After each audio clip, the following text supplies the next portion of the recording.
And hello, welcome again to Talking Baseball with Leon Lee. Today is April 28th, 2021. My name is Steve, and I'm here again with Mr. Leon Lee, and we have a excellent baseball panel tonight to talk everything baseball with Mr. Leon Lee. And without any more hesitation, I want to turn it over to Leon and introduce the guys. Thanks, Steve. Appreciate it. And tonight, well, we have a dynamic staff, and I want to introduce first, a young man who I consider like a son, who's real close friends with my other son, Derek Lee, is Stoney Briggs on with us again tonight. How you doing tonight, Stoney? I'm doing well, Mr. Lee. How you guys doing? Steve? Doing great. Ricky. And then we have a person from alumni. I'm his, in Japan, we call it, they say senpai kohai. So the senpai is the elder person who came out of the same high school. Ricky Jordan came out after me at a high school, you guys, and he was a high draft pick with Philadelphia Phillies, played a long time in the big leagues, and love having him on the show tonight is Ricky Jordan. How you doing tonight, Ricky?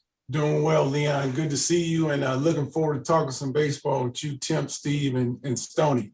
Yeah, no, we have a real special guest tonight. I'm gonna clear the floor up for him because we just gonna get behind this guy and follow him up. I think one of the greatest shortstops in the history of Major League Baseball. But on top of that, just a great baseball guy. And I'll tell you what, if I were to be candid, Garry Templeton should be a 20-year Major League manager right now, this minute, because I don't think there's a lot of guys out there not only played shortstop, made it look easy. I mean, I don't know if anybody I saw play a career and made it look easier than Garry Templeton. And then also the great knowledge of the game, Tip. I just can't tell you how much I appreciate you being on with us tonight. Hey, thank you, Lee, Steve, Ricky, and Stoney. It's a pleasure to be on with you guys, man, to talk some baseball, man. It's been a while since I had to talk some of that old school stuff. Oh,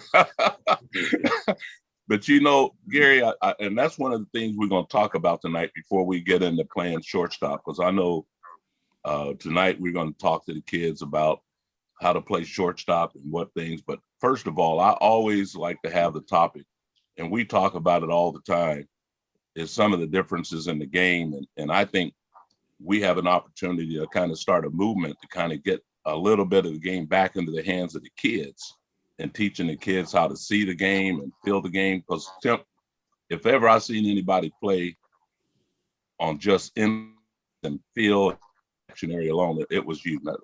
Tell us a little bit about that part of it. What's different now from the game before and the game now? Well, right now, I think all these kids and young men, I should say, they got everything that, we didn't have. I mean, we had to go on instincts, and we had to go on a knowledge of that we gained from older guys that we played with, like when I was a youngster playing with you and John Young and, Yep. Mike Easler and, and Jerry Mumphrey. You guys carried me, showed me how to play the game. And, I once I got to the big leagues, I understood because we sat at home at night and talked about what we had to do, what we needed to do. But these young men right now, I think they have it too easy, because like me and you talked before, playing shortstop pretty much, you got to have pretty good instincts. You got to be, read the ball off the bat and stuff. Now they just put guys, pull them, have them pull. I see the middle of the diamond's wide open because most of the shortstops don't have range anymore. They just play them and their instincts are gone. And then we also talked about the strike zone. Well, these guys hitting 300 now, they should be hitting 380 every year because anything above the belt is a ball. So they got to throw where you want to swing. Right. I mean, come on, Leon, you had to hit 95-mile-an-hour fastballs inside, let her high. Exactly. And that's these what kids they don't know what that's about. They don't know how. I think they don't know how to deal with the adversity. Pitcher throw it too hard and running in on their hands and get jammed, they feelings get hurt. I think their feelings are hurt more than their hands are hurt. yeah, that's true. I mean, and Ricky and Yeah, go Ricky ahead. and Stoney came along during that time too. You know, they had that edge. You know, what Derek used to. You know, you went through coaching Derek. You know, everybody thought Derek was nonchalant, didn't care about what was going on, but they don't understand the difference between tense and the shoulders, which Derek wasn't, and intense. Right. You know, Derek was as intense as anybody. You were too. Well, you can't play baseball tense. You know, you go out there on the field because, you know, baseball is like golf. It's a game of failure. You're going to fail a lot. I mean, 3 out of 10 times, you're great. Yep. So you have to show up every day confident and knowing that you can get the job done. And you can't go up to the ballpark tense. If you do, you're done. You know, you ain't going to get nothing accomplished. You know, your defense might be a little, you know, might suffer a little bit. Because I know when I used to talk to Stoney and Derek and then when I come into town, I used to tell them, relax, have fun, man. It's a game. You know, you played it your whole life. But, you know, nowadays, I don't know. These guys today, I don't know. The game is so different. I have a tough time watching it because, I mean, it just don't seem like it's the game to me anymore. I mean, there's no excitement. You just sit there and watch guys swing for the fence and strike out. Or they hit a home run. I mean, I don't know. It's just different. I mean, there was a lot of we had a lot of athletic players. And even though they say these guys are athletic, but I don't know. We had tons of athletes that played. I mean, Afro-Americans. They don't have too many Afro-Americans in the game anymore, but the ones that's there, you know, they're still pretty athletic. Yeah.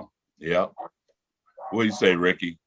Well, yeah, I kind of agree with what Tim's saying. I can't even sit and watch a whole game today. You know what I mean? It's just so different for me. I understand, you know, it's a big investment for some of these owners and stuff. They can't allow these kids to get hurt and everything. But, I mean, I've been to a couple games and watch them take BP and they hit and they go inside. They don't even shag balls. They don't have to do anything. They got everybody doing all this stuff for them. And, I mean, they're catered to. I understand that's the way of the game it is today. You know what I mean? They're high-paid players, but I can't even sit and watch a game. When a guy has a pitcher's out on the mound and say the pitching coach comes out and talks to him about pitching a certain way to a guy, and the pitching coach goes back to the dugout, and the pitcher takes his hat off and he looks at a card to see what he wants to do. And I'm going, how can you concentrate on what you want to throw to this guy when you're looking at cards and stuff in your hand? You can't concentrate on what you want to throw to him. I mean, it's just tough with all these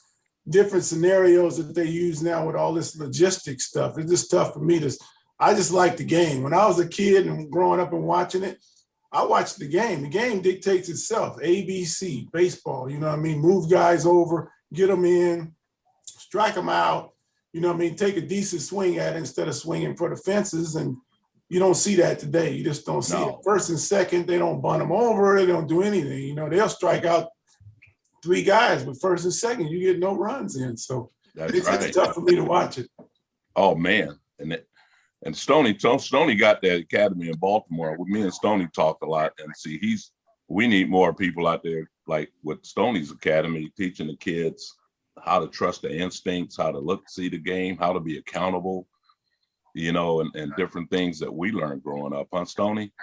Yeah, and it's kind of tough too, you know, to sell them the game. You know, when you look at the league that's hitting 238 as a league, you know, so that's terrible. You know, guys not wanting to have, you know, team at bats. You know, I would want to have a team at bat or, you know, a quality at bat for the guys behind me. You know what I mean? Save that guy at bat.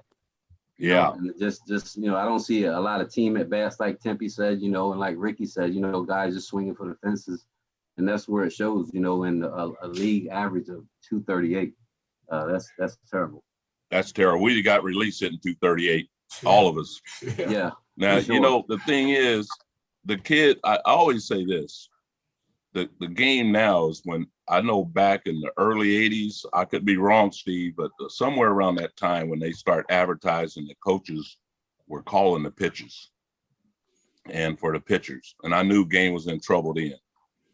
Because the beauty part of the game is the hitter up there kind of figuring out what the pitcher's trying to do, and the pitcher's out there competing, saying, I'm going to get the hitter out. The hitter saying, not today.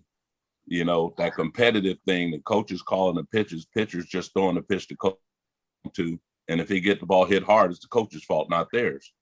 So, what's happening is, that old rule, the 10,000 hour rule. And I was telling some kids, you get better if you work this game and playing pickup ball and playing catch and throwing balls against the wall, going out playing games and making your own mistakes and being accountable for your game. You accumulating them 10,000 hours. But see, nowadays, the coaches take all them hours. The coaches control everything. And all the kid does is say, yes, coach. Yes, coach. I remember one time when Temp was playing, we were playing, and the manager came and said, hey, you know what? Temp, you can't wear these socks like this. And Temp said, this is the way I play this. Now you're starting to mess with my game. I don't wear my socks this way. I'm not going out there. And see, it wasn't being belligerent. What it was Temp wasn't going to let nobody mess with his game, because this is how he prepares himself for the game.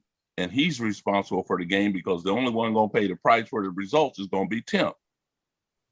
And he got that point across, and they left Temp alone, and that's what we had to go through, but nowadays kids just say, yes, coach, give me those socks that you want me to wear, I'll wear them.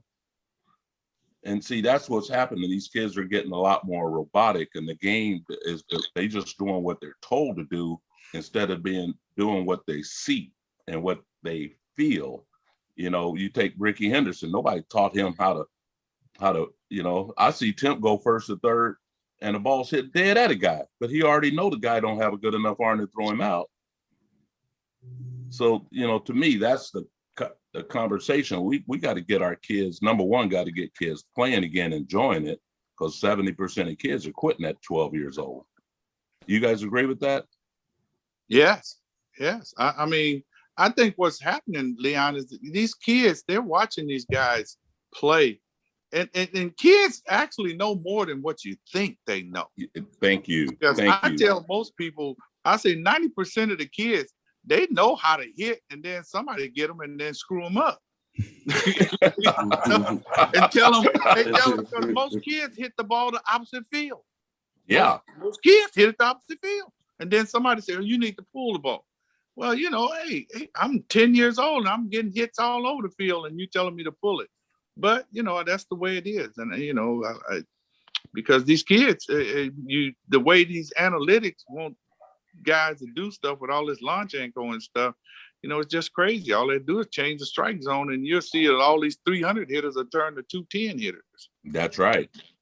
In our day, and I think even recently, if a pitcher started getting up in the zone, the manager got ready to take him out that game, because he get up in that zone, he's going to get hurt. And you get balls up in that zone letter high. That's what we call a pitcher mistake. And now pitchers are pitching up in the zone by design, because heck, Hank Aaron and Willie Mays knew about how to launch a ball. They didn't know the first thing about launch angle. Right. They could launch it. Ricky, you could launch it. You just didn't know anything about launch angle. No, not at all. I always thought that you had to get down through it. That's what Mike Smith used to teach me. He's like, chopping the tree. You got to get down through to get the backspin on it like it's a golf ball and get it out of there. You know what I mean? Not swing up at it. Well, like I said, if they change the strike zone, because you look at the strike zone, it's belt high to the knees. God, Lee, I remember we used to face Nolan Ryan and say, make him get it down. Make him get it down. We get it down, we're going to wear you out. But if we got to swing at that letter high fastball, we ain't going to have too much success. And look at these guys today. They take the pitch that Leon is talking about. Like Lou Brock used to say, ooh, that pitch was over the fence. All I had to do was hit it. These kids, they take it. They take hanging breaking balls. That's right. Stoney and Ricky see them hanging breaking balls, and shoot, man, you guys launched that thing so far. I watch guys take them every night. I watched the Padres and the Dodgers play the other night and watch guys just taking hanging breaking balls right down the middle. How you take that pitch? Exactly. I mean, it's shameful to even look at. Yeah, I'm flinching on the couch when I see that. I know when Derek was playing, when my father was alive, he'd be watching Derek on TV. And that's the first thing, boy, if Derek took a fastball up in the zone, my father would be jerking and go, how in the world could he take that pitch? That was unforgivable to take a pitch right there, boy. I remember going into, I think it was Memphis when I was roving with the Padres, and I was sitting on the bench, and Stoney took one. I mean, that pitch was right there. It was a high breaking ball. I told Stoney came back. I said, man, what are you doing? You ain't trying to hit. I said, you just messing around at the plate. I said, you ain't nowhere in the world you take a pitch like that. Next to bat, that guy hung a slider. Stoney hit that slider. He come back. He said, that's what you looking for. I said, Stoney, that's what I'm looking for. Don't take that pitch. I remember that too. You was like, what was you thinking? What were you thinking? I'm like, ooh, wee. And Stoney hit that right. ball so far. I think he hit that hanging slider about 400 feet. Everybody just said, ooh, wee. Yeah, but these guys today, I'm going to make one more point, and then I'll let you guys talk. I made a point with, I was sitting down with some guys the other day, and they asked me about Trout being the best player in baseball. And I told them, I said, listen, I said, if you look at Bobby Bonds' numbers, his pure numbers, I said, Bobby Bonds put the same numbers up that Trout put up, 300, 100 and some ribbies, 50-something stolen bases, 40-something stolen bases, strike out 150 times, but got traded. Yeah. And now this guy strikes out close to 180 times, but he's the best player in baseball. That's 180 times he don't put the ball in play. That's right. And Bobby Bonds got traded for not putting the ball in play. But Bobby hit 300. He'd hit 30, 40 home runs every year, steal 30, 40 bases, drive in 100, and he get traded because they say he make enough contact. Now the best player in baseball, 400 million?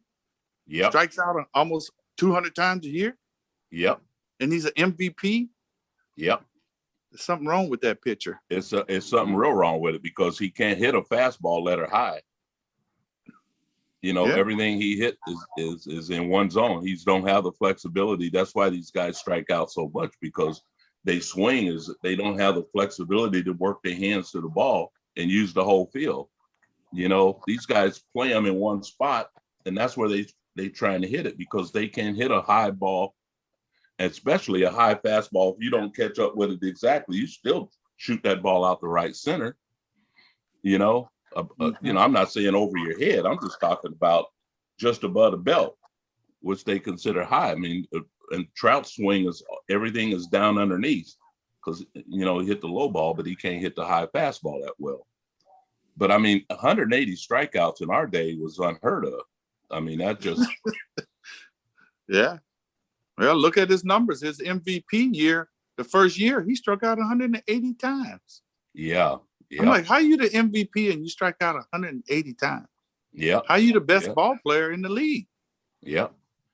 But I talked to a lot. I talked to Aaron Judge when he was younger. I was working a little bit with Aaron. He's a two-way guy, pitch and hit, tall, lanky like Derek, but he was learning. We were working on hitting the ball to all fields. I said, sometimes power is not always about hitting the ball over people. Power is hitting the ball past people. You know what I mean? You want to hit the ball past people. And if like Ricky said, you get a little backspin and that elevate a little bit, then the ball go out the ballpark. But I'd rather see guys hit like you, Tim. You guys hit a lot of doubles and triples. That's what wears pitchers out when they can't strike you out. When you put the ball in play, make the defense play the game. But now when Aaron gets to the big leagues, they start working. He's tall. He's got to have launch angle. So he had 50 home runs. And everybody's happy, but he had 204 strikeouts. Right. So I was talking to Aaron, think about all those times when you didn't put the ball in play. That could have been a couple of doubles, singles, and RBIs. I mean, 50-some home runs should have 150 RBIs behind it. Yeah. But they're happy that they hit the home run. Dave Kingman years ago, 38 home runs, 58 RBIs. Come on. Yeah, that's no good. Yeah, Keith Hernandez, 10 home runs, 116 RBI. Yeah. Right. Yeah. One thing I want to point out with Mr. Templeton is, he led the league 3 years in a row in triples. Yeah. And of course, never struck out 100 times. Oh, no. Of course, one time, Tim, I hardly ever remember Tim striking out. And if he did, he didn't care. He just kind of eased back and said, I'm going to come back and get you next time. Yeah. That's what we did. Tim, he ain't going to get me next time. All right. So we just made up our mind. What are you going to do about it? You're going to go back up there and compete, And that's what we did. That's really what we taught. Hey, what are you going to do about it? And I remember with Delano one time, Bob come up and we were in A-ball. Guy was backdooring him with the breaking ball, backdooring him. And Bob was getting frustrated. So I said, Bob, what you going to do about it? I said, take that pitch away from that joker. Don't let him have the satisfaction to just keep throwing that pitch and getting you out. And boy, Bob jumped up on top of that plate and the next time up hit a ball over the center field fence. And he came around the bag. You could ask him about it, Stoney. I said, Bob had tears in his eyes. He's sitting there. And I could be somewhere playing above the rim right now, playing basketball. I said, man, when you put that uniform on out here and come out here and deal, that's just like playing above the rim. You just got a different uniform on. And he hit that ball over the ballpark. And I said, that's how you handle that situation. You take that pitch away from that guy. Dare him to throw that pitch again. That's what Temp did. I was playing first base one time. A guy hit a ball in the hole, Ricky. I prided myself in having those splits. Remember that, Temp? Yeah. Temp went that hole real easy, backhand the ball and came up and kind of flicked it over there. And I thought the ball was going to bounce. And I reached out there and that ball hit me right on the wrist. Ooh. That ball didn't even come close to bouncing. And I said, man, old Bo Milliken, he was our pitching coach. He go, that young man got more tools than Sears Robot. Yeah, he got more range than General Electric. Well, we were cracked. But I tell you the one time, Steve, this is a funny story. And Temp, I don't know if you remember it or not, because I'm not going to tell something that ain't true. But we were playing in Denver, and that air is real light up there. And Temp, I don't know, you probably hit your second triple of the day or third triple because you couldn't breathe after you got. Oh, I couldn't breathe. You remember that? Not breathe. They had to take Temp out. That light air, Temp, that ran so many triples and doubles out, he couldn't breathe no more. Dude, they did. Yeah, we had a double hitter that day. We had a double hitter. Yeah, we sure did. Man, I was done. I got our trainer's name, but the trainer he tried to get me. I think Lee Landers. Yeah, Lee Landers. Lee had to take me out. I couldn't breathe. Yeah, you could. That was funny, but we used to have a good time with Mumphrey there and Herndon and all the guys. We'll get Mumphrey and Herndon on here sometime. We're gonna have some reunions times. Well, I remember when Ricky came into the league. Man, he was swinging that bat, man. Oh, man. I remember the scouting report. They said, well, let's back him off the plate and then see if he can hit that fastball away.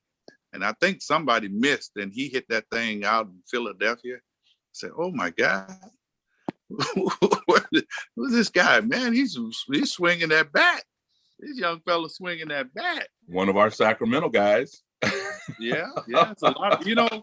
It's a lot of players that come from that Sacramento area. Oh, yeah. And I don't know if they have any more coming from that area, do they? None. They don't have none from LA coming. I went out yesterday and I watched a kid that highly rated in Granite Bay High School. I just went out yesterday to watch him play shortstop. They said his kid done played like 11 games. He already got 7 home runs. Good fielder. There were about 4 or 5 scouts out there watching him. I was talking to the scouts a little bit. And I'm going like, man, I've seen this kid like 4 innings. I saw a couple of bad 5 innings or so. I said, what are you guys seeing? He said, well, it's the best they got. I said, man, shortstop Temp, he couldn't carry your jockstrap.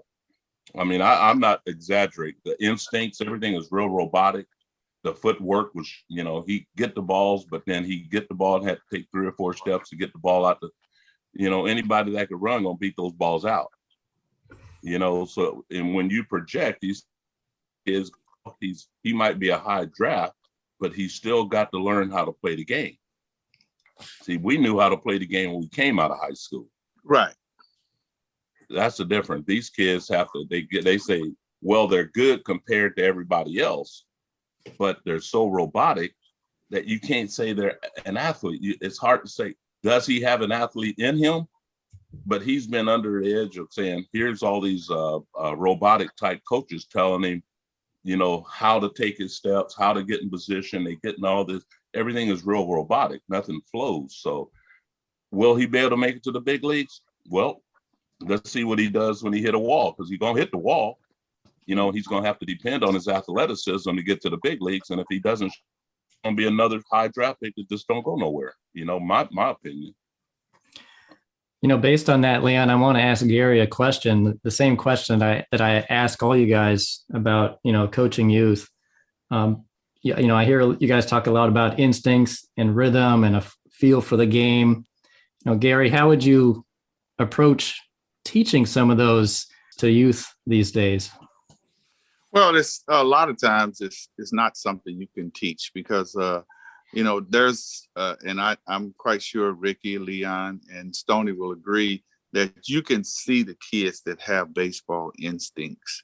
And most of the kids that have the baseball instincts are the ones that are athletic. They play other sports because the other sports give you those type of instincts, you know, like basketball, guarding somebody, reacting, you know, football, you know, trying to trick somebody with a step here and running around them, you know.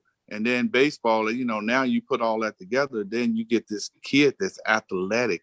So it's, you know, it's not nothing you can teach them. You can, as far as, you know, is that concerned, but you can teach them the mental aspects and, you know, get them to doing things that, you know, that they're supposed to do to go to enhance their athletic ability. But now you have so many one-dimensional kids. You play baseball or football or basketball year-round, so you're not getting those kids that have those type of instincts, you know, that can read a ball off the bat and react right away and stuff, because, you know, it's just one sport and you get locked in and you're frozen. To me, I think kids' bodies are frozen because they don't use, when every sport, you use different muscles. Yeah. So we grew up playing 2 or 3 sports. So, yeah, we had instincts because we had those muscles. Now, these guys don't use them. That's why they get hurt all the time, because their muscles are never in use. They're never in use. I mean, we ran track, basketball, football. You did everything. So, you know, your instincts is there. It's not something you can teach, it's instincts. But some kids can learn it, you know, to be instinctive. But, I wouldn't know how to tell somebody, you know, teach that part of the game. I think you nailed it right there, Tim, because I think that's the biggest mistakes they're making in high school now, where the coach of that particular sport is saying, well, if you don't play summer ball with us and it's another season where normally you might be doing something else, if you don't play for us during this time, you're not going to make the team next year. Kids are always under threat. So they're not encouraging. Because when we were growing up, obviously, we played whatever was in season. And to me, you only have one high school career. Why keep an athlete from playing every possible sport he can? You know, and parents saying, well, if you play football, you might get hurt, so you can't play baseball. I don't know how that worked. I'd like to hear from Stoney, because Stoney's been, you know, dealing with a whole bunch of kids. So I'd like to see what Stoney has to say about teaching those kids. Yeah. And that's what I look for, Tempe, is kids who actually don't know baseball. I would rather have an athlete, a kid coming, and the first group of kids that I got from my son's team, a lot of those kids were football players. We got them from a football program. I just asked around, hey, you guys play baseball? No, we haven't, but we would like to. And I got those group of guys. And we got them together. We played with them for a while, taught them some things. They had no clue about the game, but they were really good athletes. And we got beat the whole season long, Tempe, and we couldn't win a ball game. But the kids were discouraged, and I told them, I said, hey, don't worry about it. We're doing fine. And so everybody makes the playoffs. We won every game in that playoff and won that championship. Wow. And the guys were like, well, how did you do it? I said, they were already the best athletes when we walked on the field from day one. They just weren't the best baseball players. I had to turn them into baseball players and give them the baseball knowledge so they could, their athletic talents to take over. And that's what happened. Oh, that's awesome, Stoney. Yeah. Yeah. Because you really don't see, like you guys were saying earlier, you don't see a lot of kids playing baseball. Everybody's playing that one sport, football, one sport, basketball. They thinking they can't make it in baseball, and they just go to one sport and do that one. But I mean, I'm telling you, baseball, when we grew up, everybody wanted to play baseball. Everybody, yeah. Everybody played baseball, football, basketball. Like Tim says, you ran track, you did it all. Whatever you needed to do, swim. If you could swim, you do it all. You know what I mean? So today, though, like you said, it's one-dimensional, and they got them in playing one sport, doing this, and you have to do it this way. I don't know if it's driven by the parents or the coaches. Like you said, Leon, you might get hurt if you go over there and do that. You might not get drafted or get a scholarship or something like that. So you do see kids a little tentative about playing different sports today. But the kids play baseball year round, like Tim said. They're more apt to get hurt, get more injuries that way by not playing other sports than they do these pitchers. I mean, now it's like the Tommy John surgery is like mandatory. You got to have Tommy John before you can actually pitch. True. Yeah.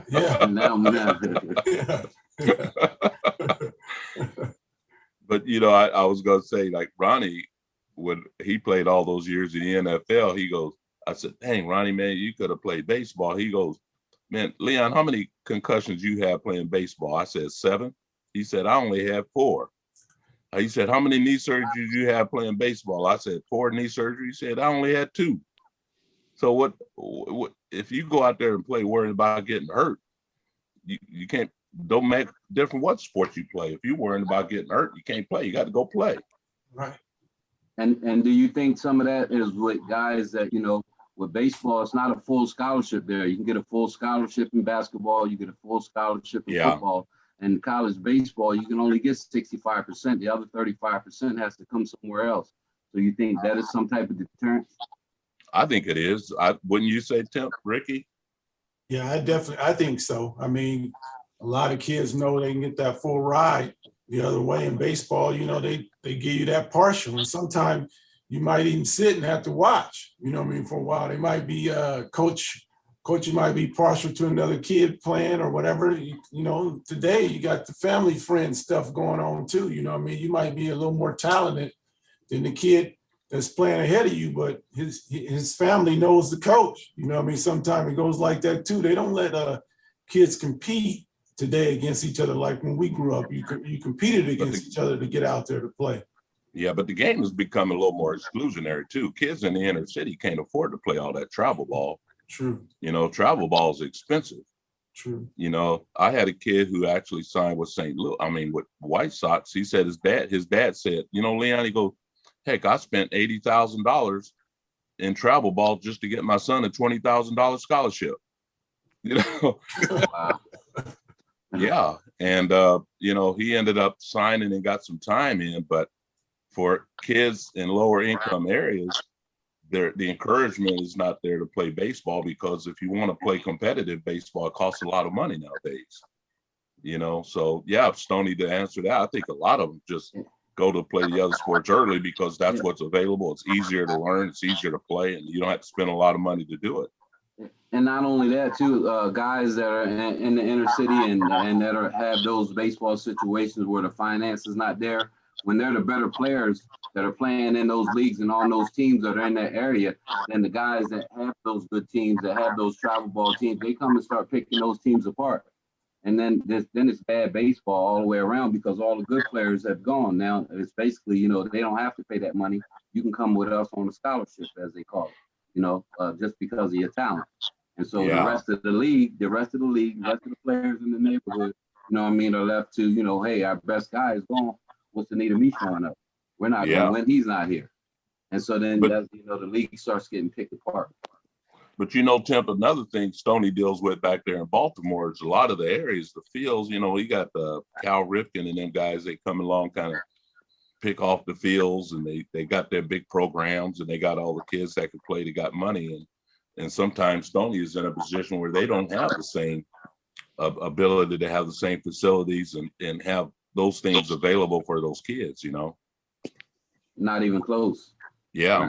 Yeah, you know, those guys, they have those fields scheduled and booked up for 6-7 months. And you can't do anything but go there and watch them practice. So you can't even go on the field, you know. So and that's how it goes. So you have to go over here and make deal with some fields over here, move a few needles and a few bags from off the ground and rake them up, and let's go at it.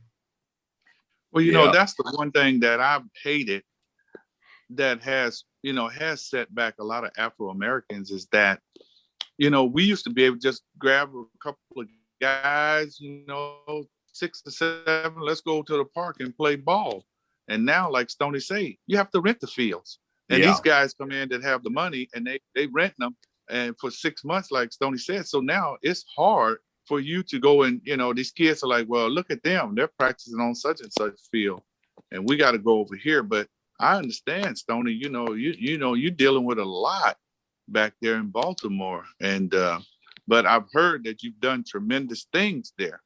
Leon Leon, man, he don't let me forget. He tell me Stoney is doing it up back there. Oh man, I'm so proud of Stoney. Yeah, I'm so proud. And that's I know, because you know they're turning all of the fields now. Compton, California is where 90% of the ball players come from in LA, and now all of the baseball fields they're turning into soccer fields. Yeah, there's no more baseball fields in that area where, God, I mean, I don't know. All those guys come from, all of the Hall of Famers, right in that same area. Now they're turning soccer fields. Yep. Yeah. And Baltimore is the same way. It's the same way, turning soccer fields? Same way in Baltimore. Yeah. Wow. Yeah, so you have our RBI program. We had an RBI program to reviving baseball in the inner city. They had a total of 4 games scheduled. They played 2 games, I think it was, and then they started a league tournament. Wow. Yeah, but you know, when John Young started that program, and when he turned it over to MLB, they kind of watered it down. Yeah, well, we know MLB. You know, they water it down, but then when somebody else step up, then they want to step in and take the credit. Yeah. Exactly. Yeah, if it start going good, they're gonna take it over. You can count. Yeah, absolutely. Yeah, they gonna step in and take the credit. Yep. That's kind of like what we got playing now, Tim, with this whole thing we got going with this. There's a daily fantasy sports that's putting up, over 70% of the revenue come into our program to put money back into the underserved communities. And a lot of it, we're aiming at doing baseball now that we're getting ready to launch in mid-May. We can dictate a lot of stuff we do for our kids, for the kids in the neighborhood that want to play ourselves with private enterprise revenue rather than have to depend on Major League Baseball. The key is just getting the kids that really want to play, teach them how to play. I always say teach them how to be their own best coach, like we did. We were our own best coach. We had coaches that came around, but they didn't have to teach us how to play. We knew how to play, but we're lacking because kids are walking away from the game and they're not playing. I mean, I'd love to see Steph Curry playing shortstop on a baseball team somewhere, or tell you got, it's like they had to bargain you to come to play baseball because you had other options to play sport. But being an athlete, you could have been playing another sport, but no, you played baseball and played, had a great career in baseball. A lot of these kids are starting to play these other sports early because baseball's not attractive. You're not going to get a scholarship, like Stoney said. But you got a lot of guys in the NFL and the NBA that could have played baseball. Definitely. Cyrus Jones was one of the best baseball players in Baltimore. He ended up being a Super Bowl champion with the New England Patriots. Yep. There you go. I think what, like Stoney was saying too, the younger kids, their parents can't afford it. In some of the inner city, they can't afford to do travel ball, and it just costs a lot of money. And I think the programs that Stoney's running, the thing that you got coming, Leon, help out a lot. You might get more athletes to come back, African Americans to come back to baseball, because there's some players out there, there's some kids out there that can play it, but they just without a doubt afford to do it the way it's been run right now. Without it, and make it fun for them, interesting. Let them have the freedom to think for themselves, to make mistakes and come talk about it. Have fun, joke about it, man. Me and Trent, we used to talk trash at each other, man. Somebody miss a ball, he said, put a glove on that foot. Yeah. Oh yeah. and it's like Tim said. I mean, that game is a game of failure. You got to be able to deal with adversity because you're gonna fail. You better believe you better on that be baseball field. You're gonna fail. You better be ready exactly. to come back and do something well the next time because you're gonna fail. So That's right. And if you guys can remember and think about it, all of you youth games it's a family game. It's all families showing up out there when you're out there too. So it's a family game. It's a community game. It brings the community together. Without a doubt. Without a doubt.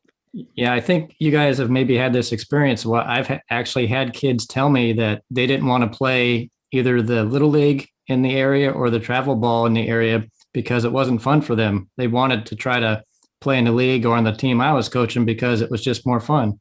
It has, like I always say, the game is not fun in games. It's a hard game. It's not fun in games, but you still got to make it fun. You got to make it fun to compete. You got to, when you say you got to work at it, the work has to be fun. When you wake up in the morning, you can't wait to go play, even though you got to practice, that you're going to miss some balls, you're going to strike out, you're going to get hit in the head every now and then, you're going to scrape your knee up. Heck, Temp had strawberries on one hip, so all he did was slid on the other side. But the kids nowadays don't know how to slide unless they go, sometimes you got to go head first, so you got different angles, but kids don't know how to slide left and right. They don't know how to react or respond to an instinctive situation, knowing the situation of the game or how fast a person is. I see it in the big leagues now. A kid caught a ball over there on a ground ball, took 3 or 4 steps, threw it to first base, and the guy beat it out. Outfielder dropped the ball. He didn't even think about the drop ball. First thing he did was reach in his pocket and got a card out. Which base do I throw it to, right? I'm like, what do you?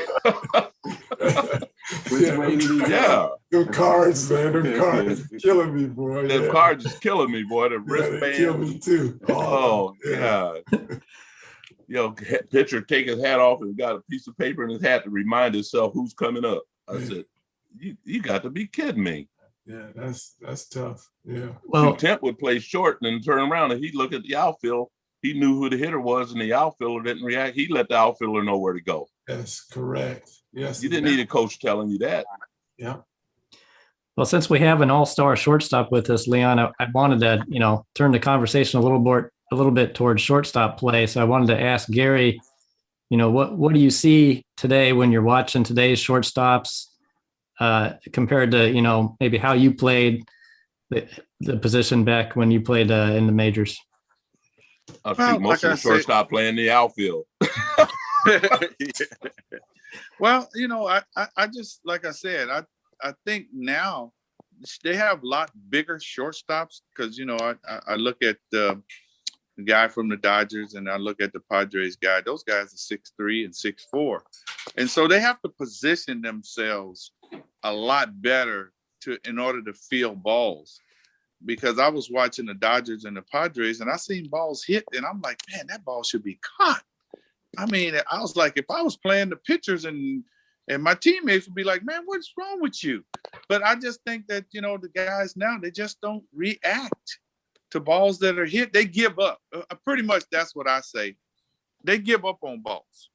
And when I was teaching infield, and even with the Padres and even with the Angels, I taught my infielders and outfielders, you don't never give up. As long as you keep your eye on that ball, you got a chance to catch it. But if you turn your head and you quit, and I say the ball go right by you, and then the outfielders go, hey, man, that ball was like a step from you.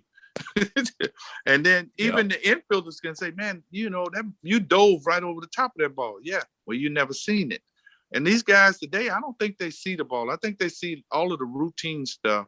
As shortstop now, it's mainly routine stuff. You don't see a lot of great plays being made by the infielders nowadays. I haven't seen any. It's just all routine plays. And then a guy be playing a guy to pull and he'll backhand the ball and throw it. And they say it's a great play. And I'm like, man, he was already over there where we ran over and caught it and threw it.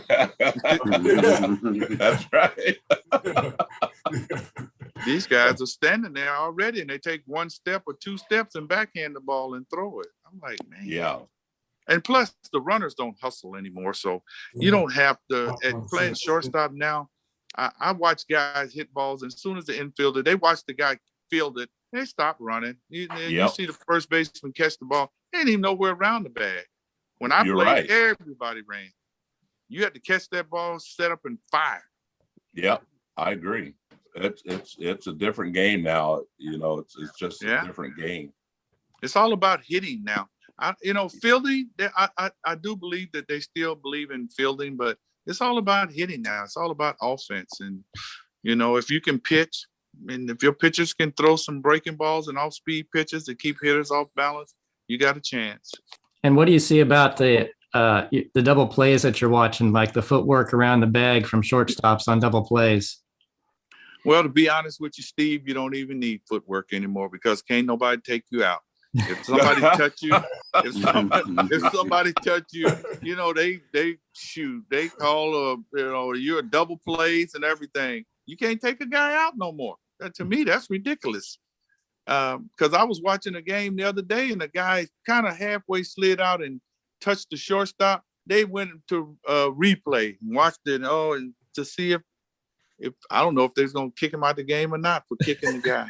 That's right. I was like, oh my God. But there's no footwork. There's nothing around second base like we had to do. Exactly. Guys stand there and turn double play like it's nothing. I mean, I don't know what you guys see, but I don't see no footwork no more. I see guys catch it and turn two like it's nothing. Yeah, and a lot of times, Tim, they're already standing there anyway with the shift. They standing right at the bag anyway. The ball base hit up the middle, ain't no base hit. You know what I mean? They standing there, they turn two with it because it's right to them. That's right. So, and the third baseman is turning that too sometimes. Yeah, you're right. That's why the footwork is not required. Yeah, it's not required. And it's funny that you brought that up. Me and Ozzie Smith was talking about that.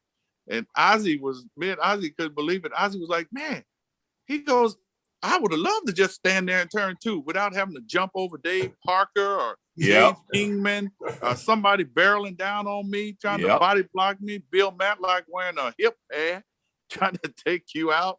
And these guys, they can just stand there and turn two. We had to learn to jump over, throw and jump and get flipped and everything. Trying to get out of the way. Ask Fernando Vina about Albert Bell, and he just ran into it. You remember that? Yeah, he just did it just to do it because he was in the way. You know what I mean? Yeah, that's the way the game was played. Well, ask Stoney. Stoney took out a many a second at shortstop. Oh yeah, Stoney loved it. Yeah, you gotta bear down on him and play hard. That was the game, though. That was how we grew up. That was the game. And if we didn't play that way and we went back into our dugout, that was going to be a problem. Yeah, that's right. You're right. So because I remember pitchers was to throw at Stoney for knocking the shortstop second baseman out. Stoney said, "I got him." But the coaches would be yelling out, make sure, take that guy out, that guy out. Make sure you don't turn that double play, especially in a first and third situation. You know? Keep the inning alive. Yeah. Garry was a true. I heard some stories that Dave Parker used to yell down to like you and Ozzie saying that he was coming for you. Dave Parker got me good because what happened with me and Dave, we was playing in St. Louis, and so Dave came barreling down on me, and Dave didn't get down quick enough. I hit him right in the chest with bang. Right. That's how you handle that. I'm looking at this big 6'5" guy. I started backing up a little bit because I said, he's going to kill me. But he just looked at me and said, I'm going to get you. And so we go to Pittsburgh because that's when you used to play, back to back, you follow him. So we go to Pittsburgh and Mike Tyson, I don't know what happened. He caught it and threw the ball to me, and Parker came and he hit me with a body block. Oh my God. Woo. I did one of them somersaults. Yeah.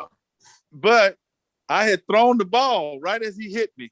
I did a flip and it was a turn to double play. And he looked at me and he says, "You're tough as nails. I ain't gonna mess with you no more." Yeah. And so he said that was it. Yeah. And next time I seen him, he ran out to right field. So because he told me, I was tough. Yeah. And that's how you got their respect. And another thing, Steve, is you don't give them the satisfaction to lay there too long. You don't want to give them the satisfaction to make them think they really hurt you, you know? Mm-hmm. Yeah. I jumped up right away after turning that flip. Yeah. Get back up and go at it again. You can't hurt me, even though you feeling it. Well, I see Stoney didn't know that I remembered all that stuff about him. I love that though. I used to love getting on those second and shortstops.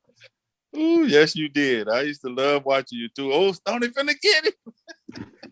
Yeah. Come back to the dugout, boy. Stoney then took somebody out, boy, big time. That's good stuff. That is good stuff. But there's no, I don't know. Everybody sees it like I do. There's no more footwork around that bag anymore. No. There's no more footwork. And I think, Temp, you can tell me this as an infield instructor, even when you were San Diego and Derek and Stoney were there, you took a little pride in teaching kids how to get airborne, how to step back, how to get across, how to know when and how to react to certain guys coming in to turn the plate. See, you can't even teach that anymore. Yeah, well, I used to spend countless hours with the middle infielders on avoiding getting hit, how to the footwork to get out the way, and making sure that their feet are moving so that they could get out the way, catch a bad ball, and if it's a bad ball, catch it, get it out, and be done with it. Don't try to turn two. Trying to teach all of that stuff, but man, I look at the game now, and there ain't none of that being taught because you don't see it. I watched the shortstop. I think it was a couple weeks ago. He caught the ball, stood right on top of the base and turned two, and the guy just slid right in. And I was like, oh my God, I'd have been scared. I'd have been scared to death to turn two like that. Yeah, he threw it the first. The guy just slid into the bag. Like, okay, I'll just slide into the bag. I was like, oh man. Yeah. I was like, see, that to me, that's a big problem because part of the excitement of the game, the unpredictability of the game and what the guys gonna do and how they gonna take somebody out, or it's just so many other parts of the game. Like now at the big league level, extra innings start the inning with a runner at second base.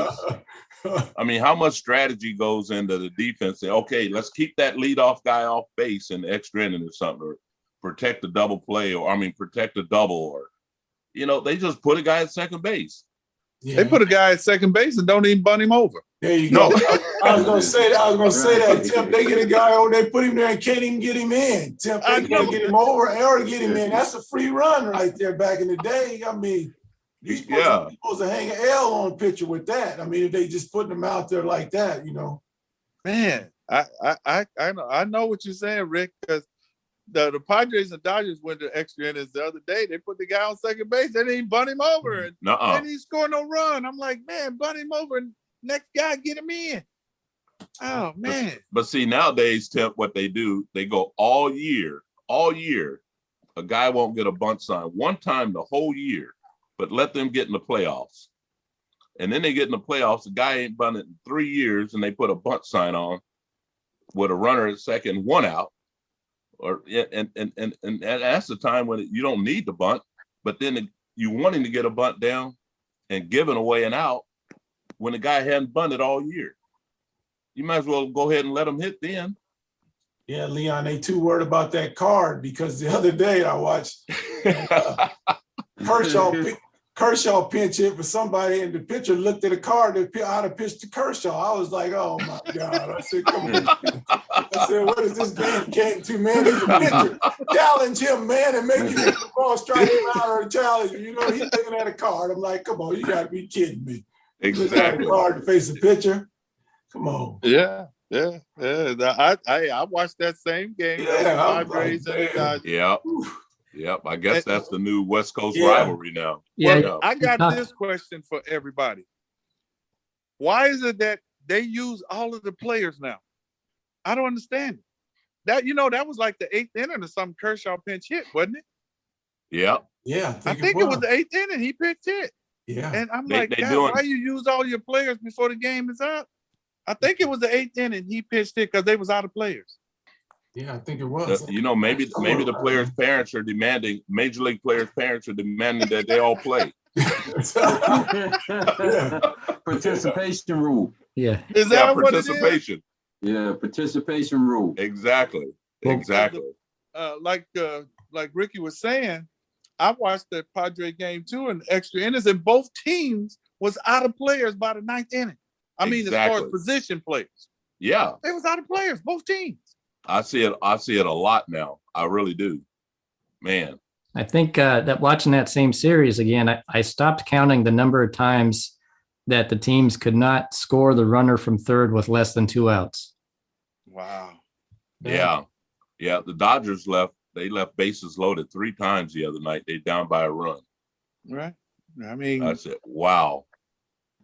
Yeah, and I think, well, when you're taught to swing the way these guys are taught to swing, and nobody is taught to, hey, look, man, shorten up and put it in play. Good things happen. That's what you're gonna get. That's what you're gonna get. Yeah, you're gonna get that. That's what I'm saying. They're not going up there with a plan of how to get this. You know what I mean? You gotta have a plan when you go up there, what you want to do, swinging wise. You know what I mean? They just going up there free for all and trying to hit home runs or whatever instead of swinging the bat to get this guy in, you know, making good contact and thinking about what they're going to throw. And also, like you said, Tim, them taking pitches right over the middle of the plate, breaking ball, because they're looking for other, looking for other stuff. I mean, and actually fastballs, a couple of fastballs right down the middle, they take it. I'm like, how you take that? Well, you got to be looking for something else. You know what I mean? As a hitter, I think you want to get up there and be ready to hit. I always hit off the fastball, you know what I mean? So I'm ready to hit when I step in the box. Ricky and Tim, were you guys happy when a guy walked you with a runner in scoring position? These guys act like they happy they walk. Yeah, no. I wanted all of them. I want to bang somewhere out there and get all of them. Man, I don't, so. Yeah, I want them steaks. That's what I used to tell Stoney now. I used to tell Stoney, man, you want them steaks, boy.